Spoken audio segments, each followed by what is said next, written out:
Bom dia com Jesus, irmãos. Amém. Vamos nos colocar de pé, irmãos. Vamos ler a Bíblia. Eclesiastes capítulo 12, verso 1. O título aqui é: A mocidade deve preparar-se para a velhice e para a morte. É o capítulo 12, vai até o verso 9 esse tema. Mas nós vamos ler apenas o versículo 1. Lembra-te do teu Criador nos dias da tua mocidade, antes que venham os maus dias e cheguem os anos dos quais venhas a dizer: não tenho neles contentamento. Oremos. Senhor Jesus, amoroso Pai Celestial, como te agradecemos, Senhor, por mais um dia de vida, mais um dia que podemos estar na tua casa, na tua presença, ouvindo da tua palavra, os conselhos, as orientações que o Senhor sempre tem trazido para nós. Pedimos o perdão de nossos pecados e que o Senhor considere este intento nosso, que é de aprofundar na tua palavra, de viver a tua palavra, de ter uma consagração maior e melhor. Em nome do Senhor Jesus, nós lhe pedimos, ó Pai, também a boa direção do nosso culto de escola, a unção sobre nosso pastor que é alvo das nossas orações, ó Pai. Em nome do Senhor Jesus, nós pedimos e agradecemos. Amém. Podeis assentar-nos. Pois bem, irmãos, nós estamos aí no assunto de namoro, noivado e casamento. Nós lemos aí nos últimos 2 domingos, nós lemos um pouco sobre julgo desigual. Eu não sei se os irmãos ouviram o áudio da última escola, mas se não ouviram, tem tempo, né? Está lá no canal no YouTube. E o irmão Clodoaldo trouxe esse destaque aqui, antes da gente entrar no tema de hoje. É a mensagem Parado na Brecha 45, está relacionado sobre casamento. Então diz assim esse parágrafo: agora, aqui em Louisville, Kentucky, não muito tempo atrás, um ministro estava falando que havia uma jovem e ela esperou um pouquinho mais na vida para se casar. Aproximadamente com seus 25, 30 anos de idade. E ela era uma ótima, leal moça cristã. E havia um certo homem em Louisville que não era.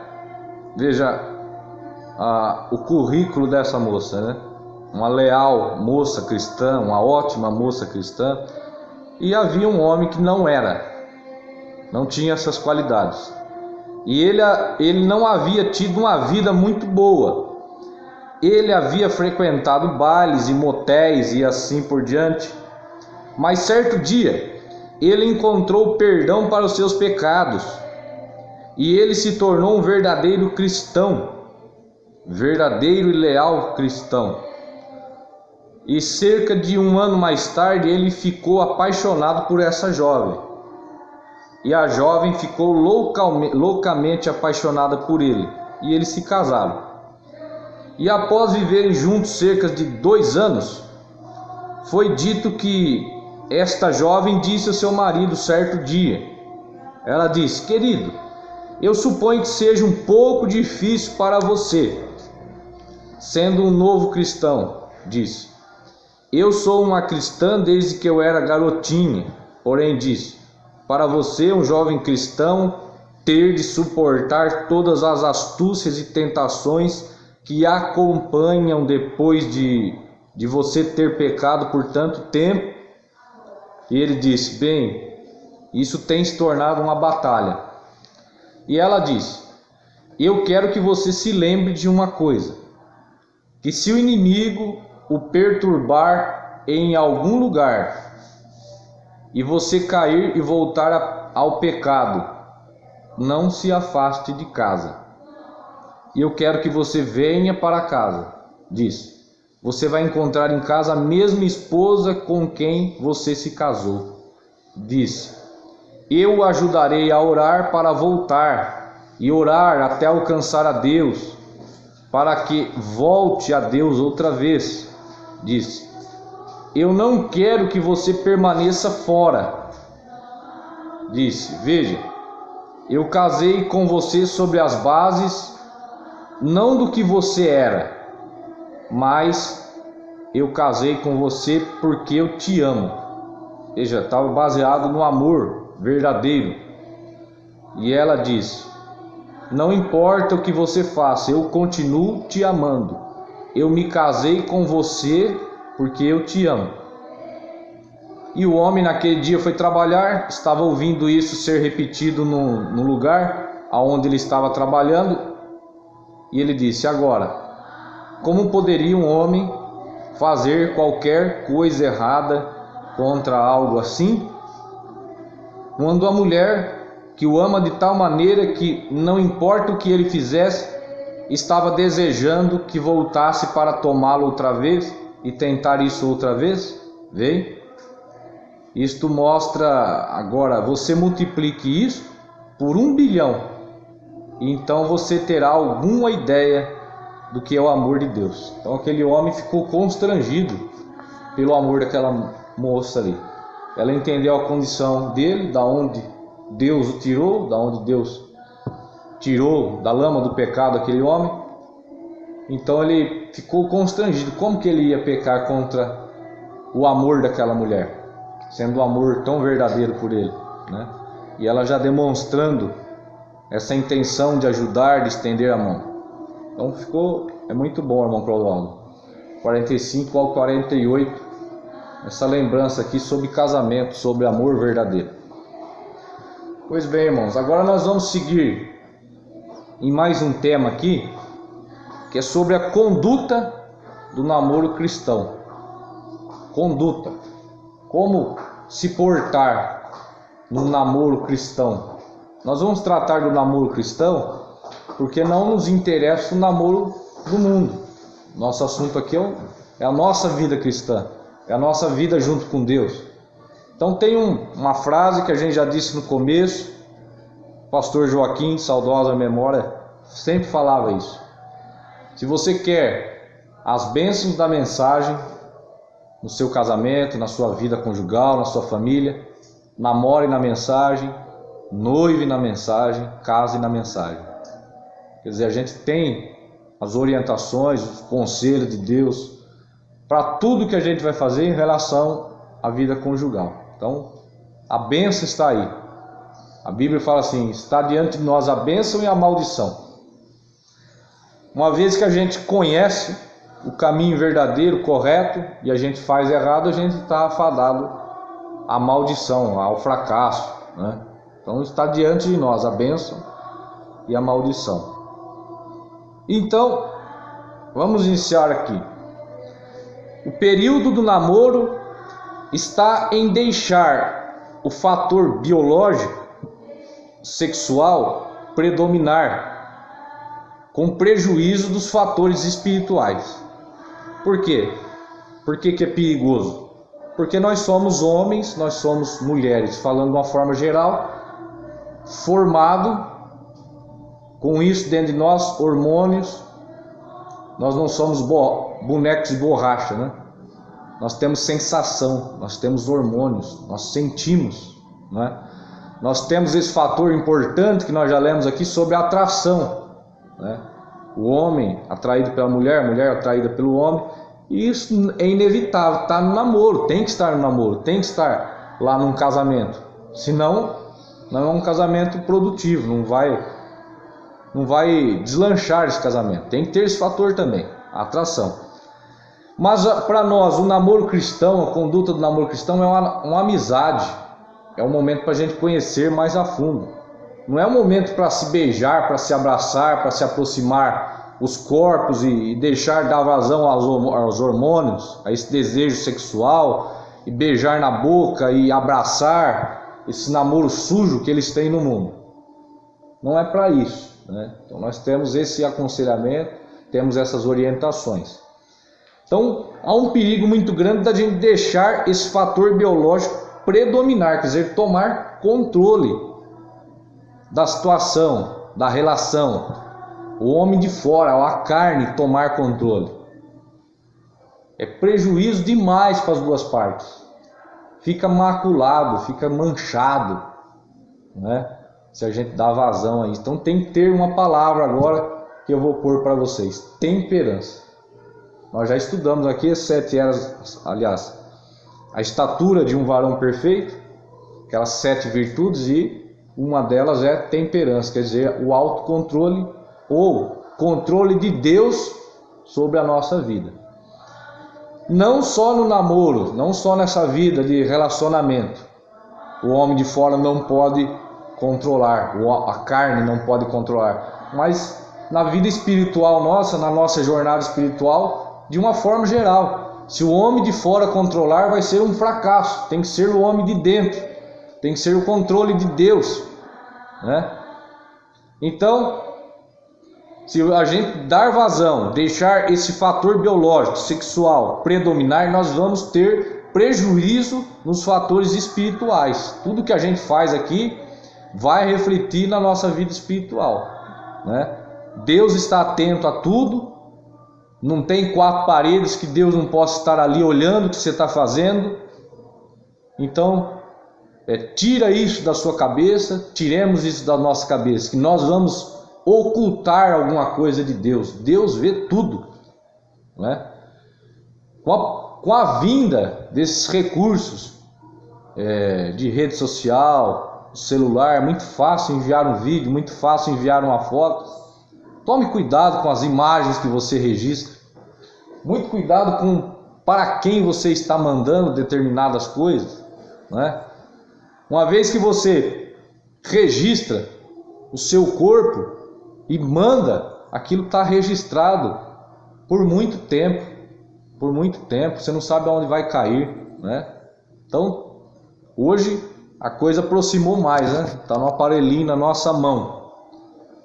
Porque não é só a questão de abraçar, de se entregar a essa brasa da paixão, do fator biológico, mas tem a questão de à distância a gente ter essa fornicação. O instinto sexual é tão forte que, uma vez despertado, facilmente prevalece sobre a razão e o bom senso.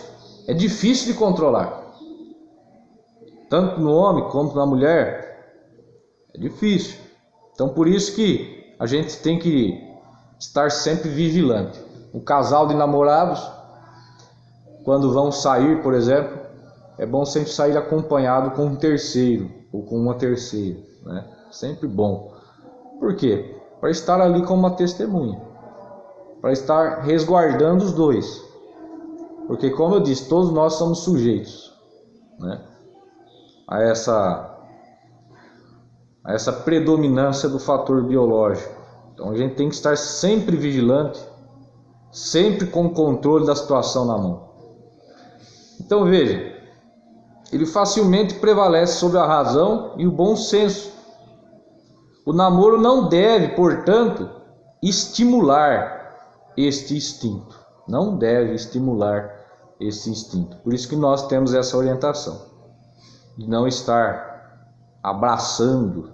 Se você não tem estrutura para tomar a mão de uma moça, não tome, mantenha distante.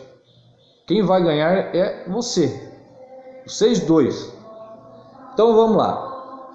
O físico tem o seu valor e a sua beleza, tem o seu lado. Nós falamos na primeira escola sobre isso aqui, sobre a beleza. Mas tudo isso é secundário em comparação aos fatores espirituais. Então não deixe a sua carne tomar frente em nada, nem na escolha, nem na conduta do namoro, nem durante o noivado, que é um momento também crítico, onde os dois são tentados. Mas se guarde para um casamento puro, proteja isso, tenha temperança, tenha controle. Tudo vai ter seu tempo. Você vai ter uma vida com aquele homem, você vai ter uma vida com ela. Então depois você vai gozar de uma boa consciência com Deus, diante dos homens, diante de Deus, diante do pastor, diante da igreja. vai ter o seu casamento ordenado, né? Vamos lá. O jovem par de namorados que se torna escravo dos seus instintos e relega para planos secundários aspectos espirituais do namoro, está perdendo metade do gozo da experiência do namoro. Aqui está um risco muito grande, a gente relevar esse fator carnal e colocar essa atração física acima dos fatores espirituais, nosso cuidado com as coisas espirituais. Que a gente fere Deus, a gente fere a palavra quando a gente age diferente, quando a gente coloca a carne na frente, quando a gente coloca esse instinto sexual, carnal, no nosso corpo, do homem de sangue quente, na frente desse relacionamento no namoro. Põe o boi à frente do carro, né?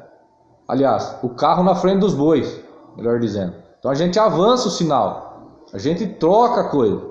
Vai ter o tempo de relacionamento. Então, o namoro tem as suas experiências peculiares, tem o seu momento, tudo tem a sua etapa. No primeiro culto aqui a gente falou muito sobre o tempo, tudo vai ter seu tempo, tudo está no tempo determinado por Deus. Se Deus esclareceu esse assunto para nós do namoro, esclareceu para nós no noivado, do casamento, tudo vai acontecer no seu tempo determinado. Deus não faz nada atropelado, não é? Então a gente não pode ultrapassar, ou passar na frente, ou pular etapas, né? Conheça aquela pessoa, peça a Deus em oração discernimento. Será que é essa pessoa mesmo? Será que é ele o eleito? Será que é ela? Tenha um namoro cristão, correto, verdadeiro, com uma boa consciência. Quem vai ganhar é você. O tempo ali é para conhecer quem ele é, quais são as pretensões dele, quem é a família dele, conversar com ele. Gaste tempo conversando, gaste tempo se aprofundando na vida dele, entendendo quem ele é, quem ela é, o que ele quer. Então é o tempo para isso, namoro. Não é para sair beijando na boca, abraçando e enfim, dando vazão ao fator biológico. Não é esse tempo. Você está perdendo o gozo da experiência do namoro no seu tempo próprio, o namoro cristão. Creio que a razão de tudo isso, divórcios, separações, brigas, é que o homem e a mulher têm se distanciado de Deus. O profeta diz isso. Nós lemos aqui na mensagem Escolhendo a Noiva, que a razão dos divórcios lá na América, enfim, o profeta dá um parecer geral, distanciaram de Deus. E ele continua: se o homem e a mulher oram sobre o assunto e não se deixam levar por um par de olhos ou por um corpo bem formado ou coisas desse tipo, ou qualquer outra paixão humana, mas sim buscam a Deus em primeiro lugar e lhe pedem: Senhor, será esse o teu plano? Seria ele o plano do Senhor para mim? Será ela o plano do Senhor para a minha vida? Nós vemos isso na mensagem Escolhendo a Noiva. Não vou ler por causa do tempo, mas nós já lemos bastante aqui na mensagem Escolhendo a Noiva. E, propriamente, parágrafo 39 sobre escolha.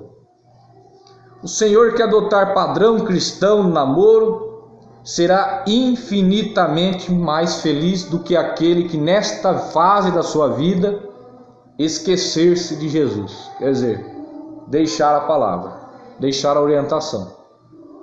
Quem faz uso das orientações, dos conselhos do profeta, obedece o que está na mensagem, está fadado a receber as bênçãos da mensagem. Quer as bênçãos da mensagem no casamento? Namore na mensagem, noive na mensagem, case na mensagem. Quer dizer, obedecendo os ditames, as orientações, os conselhos. A moça e o rapaz têm que ter o potencial, a atração do amor, tem que ter. Isso é essencial. Isso é um fator muito importante. Mas somente essa atração, somente olhar a beleza, faz um fundamento, um alicerce fraco para o casamento. Tem que se verificar outros itens. Nós já falamos. fidelidade, sinceridade, lucidez, sentimento de responsabilidade, compromisso e, obviamente, a atração entre o sexo. A atração entre os dois é importantíssimo. Isso é a lei natural, é o que Deus já colocou no homem. O amor é causado inicialmente em nível físico, em atração mútua. Mas essa atração mútua entre eles não é tudo. Aqui está o segredo. Não podemos basear tudo na atração física apenas. Não tem pecado nenhum pegar na mão da moça. Você tem que estabelecer seus próprios limites. Você conhece as suas emoções e sua sensibilidade. Então isso é uma palavra que o pastor Joaquim usou, casamento compartilhado, parte 3. Mas quem tem que avaliar isso? É você. De uma forma geral nós falamos, não pegue na mão, não abrace, não tenha esse contato físico, né? Porque, de uma forma geral, a maioria não tem estrutura para parar na mão. Para parar, vai pegar na mão, logo já vai ficar comum a mão. Causa aquela emoção, aquele frio na barriga, tocar na mão um do outro.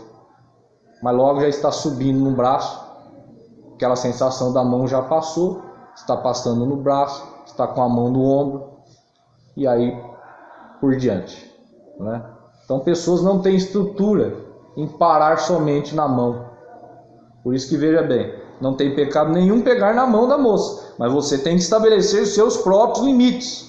Você conhece suas emoções, sua sensibilidade. Então a orientação de uma forma geral é não inicie, se você não sabe se tem estrutura para parar naquilo. Os jovens que respeitarem um ao outro e se disciplinarem hão de colher suas recompensas. Claro que é difícil e ficará ainda mais difícil o domínio próprio, porque isso é uma conquista diária, em que as pequenas vitórias de hoje preparam as vitórias maiores de amanhã. Veja que destaque isso aqui. As pequenas vitórias de hoje, um namoro com conduta cristã, respeitoso, você vence dia a dia, vence essa atração física, essa carnalidade, você vence, é uma vitória dia a dia, e você está construindo uma vitória maior ainda lá na frente. Você vai gozar de um casamento, de uma vida toda, com uma boa consciência, que você fez o certo, você teve um compromisso com o correto, com a palavra, com a mensagem. Você moça, você moço, sabe que o casamento é a principal coisa da sua vida. Quem daqui não sabe isso? O profeta falou, depois da vida eterna, a melhor coisa que Deus podia dar para você, moço, é uma moça, uma companheira, uma esposa, para a vida. E do outro lado também é verdadeiro, moça, a maior coisa que Deus poderia te dar depois da vida eterna, sem falar das coisas espirituais, aqui naturalmente é um bom esposo, um bom companheiro, cristão, fiel, responsável, respeitoso. Então, você sabe que o casamento é a principal coisa da sua vida, depois da salvação. Você tem direito de dizer ao rapaz sim ou não, moça. Então mostre as suas ideias, sua maneira de ser. Tudo deve ser esclarecido antes, porque você precisa conhecê-lo ou conhecê-la. E não é com esta maneira nojenta, suja de viver junto para ver se vai dar certo primeiro. Vamos ver se vai dar certo primeiro. Nós vamos ter uma vida como um casal, como esposo e esposa. Vamos deitar junto na mesma cama. Vamos ter essa aproximação física, sexual. Não. Isso é imundice diante de Deus. Deus não recomenda, Deus não aprova. Pode ser o pastor que for, pode ser o líder religioso que for, falar que isso não tem problema. Deus não se agrada disso. Deus não se agrada disso. Não, você tem que conhecê-la, é conhecer as suas ideias, suas maneiras, suas opiniões. É desta maneira que deve conhecer um ao outro. E há coisas que você ainda... Aí está um parêntese. Tem coisas que nós ainda, no namoro, não vamos dar conta de conhecer. Por quê? Como dizem aí, come 1 quilo de sal junto com ele, come 1 quilo de sal junto com ela, que você vai conhecer um pouco dela. O irmão que tem essa experiência sabe quanto dura 1 quilo de sal. Então é muito tempo, vai tempo, custoso. Então a gente às vezes passa 10 anos com uma pessoa, casado, e a gente não conhece em 100% aquela pessoa. Então há coisas que nós vamos conhecer somente numa vida conjugal, de 10, de 15, de 20 anos. Então, há coisas que nós só vamos conhecer depois do casamento. O namoro é conhecimento. Conhecer. O que é o conhecimento? O que é conhecer? Ter noção ou conhecimento de. Saber. Isso é a letra, é o literal. Ser muito versado em conhecer bem, ter relações e convivência com. Olha, ter relações ou convivência com. Você conhece fulano? Às vezes você só ouviu falar ele, você não conhece ele. Quem é ele, de fato? Às vezes você está olhando somente para a casca de fora, somente para o que ele apresenta ser. Mas conhecer ele, como diz aqui, ter relações ou convivência com.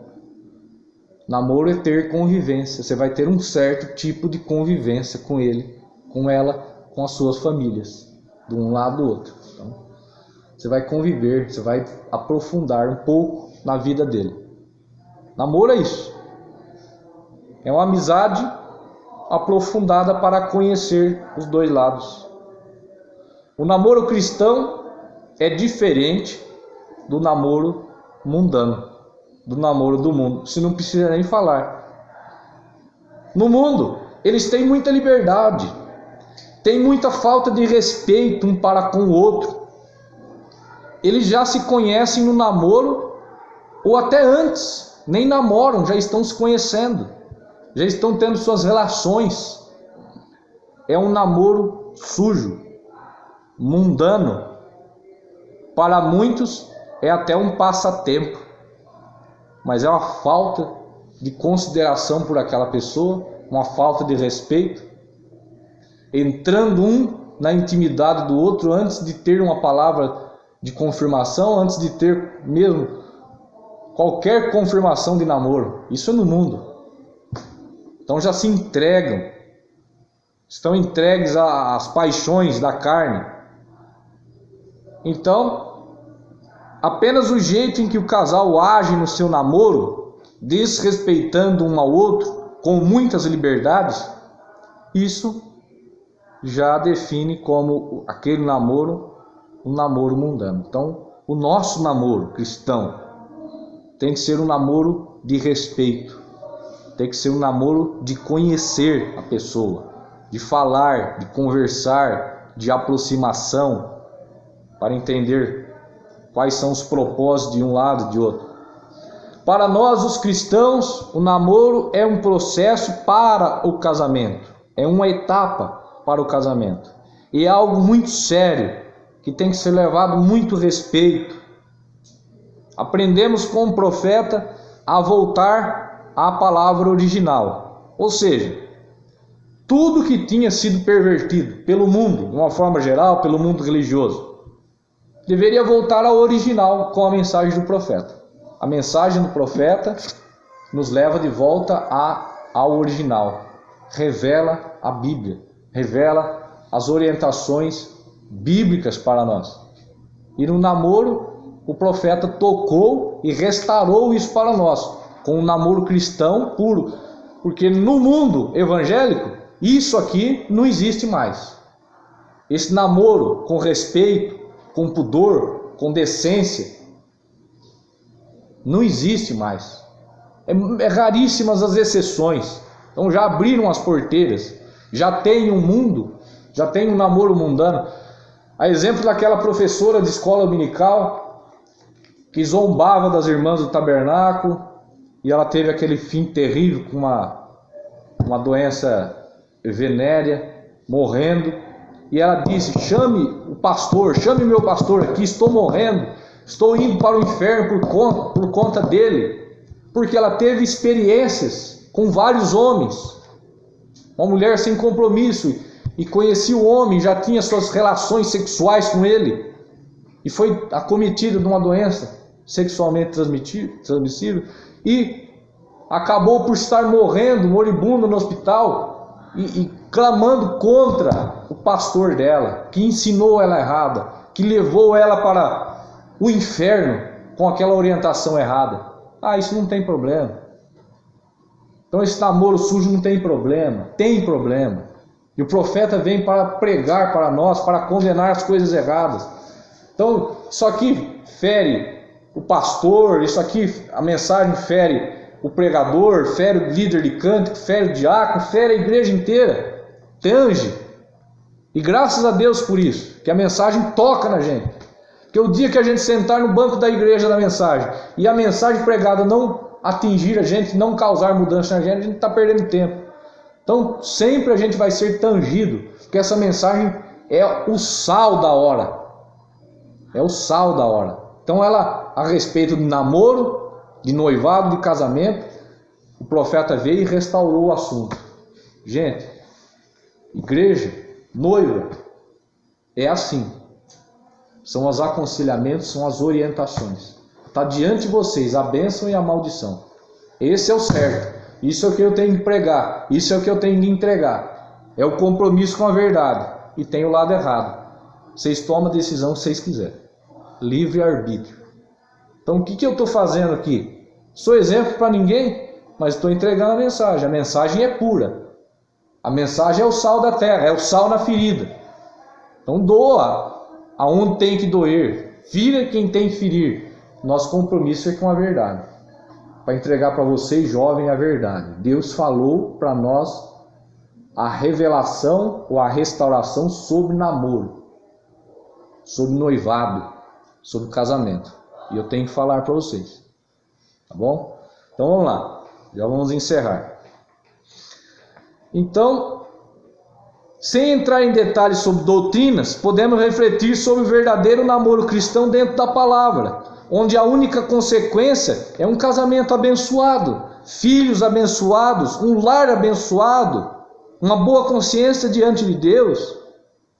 Isso é um exemplo para vocês jovens que buscam felicidade. Vocês querem bênção no casamento? Querem filhos abençoados? Querem um lar abençoado? Então comece no namoro, fazendo as coisas corretas, tendo um namoro abençoado, tendo um namoro respeitoso, um namoro que Deus olha e se agrada. Deus não vê nódia, Deus não vê mácula ali. Então, o namoro verdadeiramente cristão tem um outro sentido. Nós temos que ter essa consciência, pois o fato de não praticarem nenhum tipo de toque físico lhes dá a oportunidade de construir um namoro baseado em diálogo, baseado na troca de olhares profundos e compenetrados, naquela vontade de rever um ao outro, aquela saudade, chegar a hora, tomar o telefone, falar com ela, ouvir a voz dela, saber como que foi o dia, o que você fez, olha que gostoso. Então o diabo quer tirar isso, esta inocência no namoro, esse aprofundamento, desfrutar esse gozo dessa etapa, esse prazer dessa etapa. Porque namoro é isso. Então terminou o culto, vamos conversar, vamos para um lado, vamos conversar do que ele fez de bem, que ela fez de bom, e assim por diante. Como foi, como está sendo, como vai ser essa aproximação. Na busca de expressão de sentimentos através de atitudes, o que por si só já mostra muitas coisas do cônjuge, desde que esteja atento.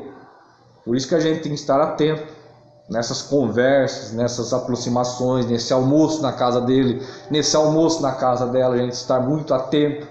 A gente pede a Deus discernimento e Deus dá sinais para nós, então tem que estar atento. Talvez um leve sinal ali é tudo, é o basta para aquele namoro.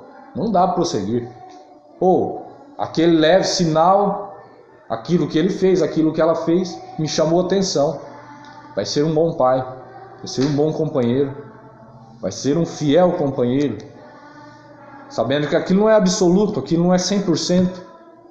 Não é um fato consumado, mas são indícios. Deus mostra indícios para nós. Fase do namoro.